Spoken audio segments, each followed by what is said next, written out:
Alors si tu fouilles un peu sur le site Bilibili, le YouTube chinois, tu pourras trouver plein d'animés en chinois assez facilement. Personnellement, je suis abonné à une chaîne YouTube qui est spécialiste dans les donghua, dans les animés chinois. Elle fait des critiques en anglais de ces animés en chinois pour savoir quels sont les meilleurs à écouter. Et donc il y en a vraiment pas mal avec une petite liste assez exhaustive. Je vous donne le lien de cette chaîne YouTube dans la description. La plupart des animés en chinois sont d'ailleurs sous-titrés en chinois la plupart du temps sur Bilibili. Et ça c'est plutôt pratique. Alors moi depuis une semaine, j'espère que vous ne foutrez pas de moi, je me suis mis à regarder Peppa Pig. Juste comme ça, par curiosité, je savais même pas si ça allait me plaire ou quoi. J'ai juste tenté, voir ce que c'était. Eh bien, je peux vous dire que c'est absolument excellent pour améliorer sa compréhension orale en chinois. J'ai été assez bluffé. Avec mon petit niveau HSK3 en chinois, j'arrivais à peu près à comprendre 70% de ce qui est dit dans l'animé Peppa Pig. Et ce, quel que soit l'épisode. Vraiment, les dialogues sont très clairs. C'est vraiment très bien. Et je recommande à toute personne qui a un niveau HSK2 de commencer à regarder. Et dites-moi dans les commentaires si vous comprenez un max. Le vocabulaire employé est vraiment très commun. Et en plus, quand vous connaissez pas le vocabulaire, les images vont vraiment vous aider à comprendre un maximum. Moi, je regarde le tout sans sous-titres et j'arrive à comprendre 70%, ce qui est pas rien quand même. Je vous donne dans la description une chaîne YouTube avec des centaines d'épisodes de Peppa Pig en chinois. Il y a vraiment de quoi faire.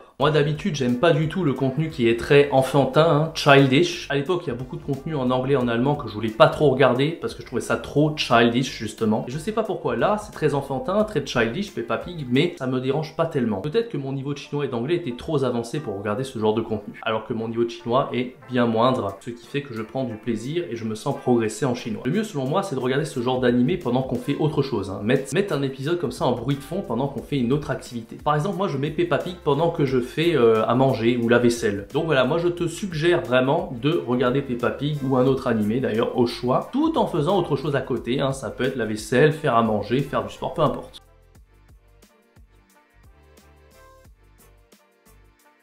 T'en as vraiment marre d'être débutant en chinois? Tu es bloqué et tu ne sais pas comment progresser? Tu aimerais passer au niveau intermédiaire?